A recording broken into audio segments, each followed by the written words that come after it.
René-Marc Chicly, bonjour.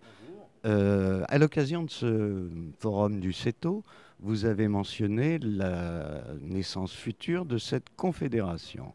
Est-ce que vous voulez nous en raconter un tout petit peu plus? Alors d'abord la Confédération. La Confédération aujourd'hui, et ce qui exprime bien Jean-Pierre maintenant depuis des mois, prend vraiment une tournure importante, puisque hier on avait Roland Aiguille, le patron de l'UMI, avec nous, qui nous confirme sa présence. On a ce matin Michel Sett, qui est le président de la Fédération nationale des transporteurs de voyage, de la FNTV, et qui confirme sa présence. On a aujourd'hui un tour de table, comme on pourrait dire, assez important. Et puis on va aussi avoir, j'espère, la FNAM.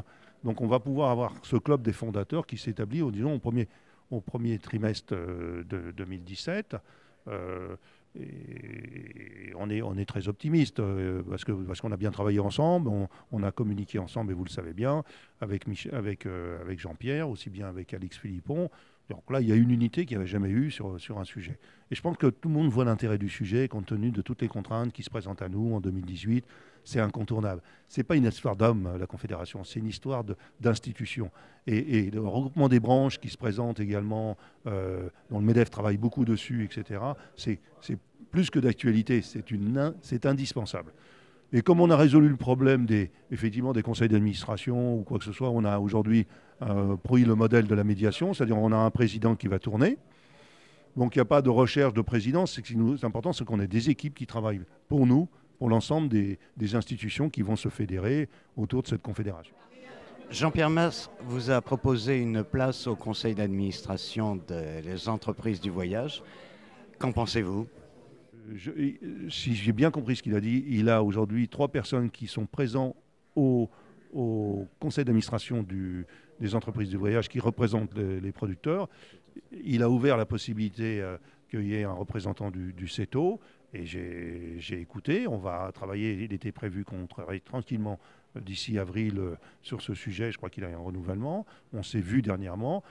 L'avantage, c'est qu'on se voit en permanence, on discute, on réfléchit, on est d'accord, on n'est pas d'accord. Parce qu'aujourd'hui, on donne un visage à la profession qu'elle attendait depuis des années et des années, quoi. C'est de voir des dirigeants qui peuvent garder à la fois leur indépendance, leur opinion et s'exprimer en commun. Certes, mais est-ce que vous allez lui offrir une place au CETO? Non, mais pour l'instant, c'est un projet, tout ça. Je ne vois pas, même pour lui, l'intérêt parce que le temps est compté quand même. Il y a beaucoup de choses. C'est pas l'objectif encore aujourd'hui, mais on verra comment tout ça se passe. Laissez-nous un peu de temps pour réfléchir ensemble. Je pense qu'avec la Confédération, les choses vont évoluer naturellement. C'est des rassemblements. Aujourd'hui, de fait, on est quasiment, il ne se passe pas une réunion, il ne se passe pas un meeting sans qu'on soit chez l'un ou chez l'autre. C'est très suffisant pour l'instant. Sur la FNAM, vous semblez quand même avoir quelques difficultés à les attirer. Je ne sais pas si c'est des difficultés. Je veux dire, on les a vus avec Jean-Pierre Mas, on est allé voir le président. Aujourd'hui, ses préoccupations, c'est vrai, il le disait, j'ai rien contre au conseil. Il trouvait ça très bien, mais bon, il a un conseil d'administration, il y a des gens qui doivent se prononcer. C'est normal, il a une instance. Moi, je ne fais rien sans l'accord de mon conseil d'administration non plus. Je pense que c'est un peu plus long et on est un peu pressé. Voilà à peu près. Dernière question, le budget, vous avez une idée? De la Confédération? Alors moi, comme je suis un peu trop financier, oui, j'ai une idée, mais faut que...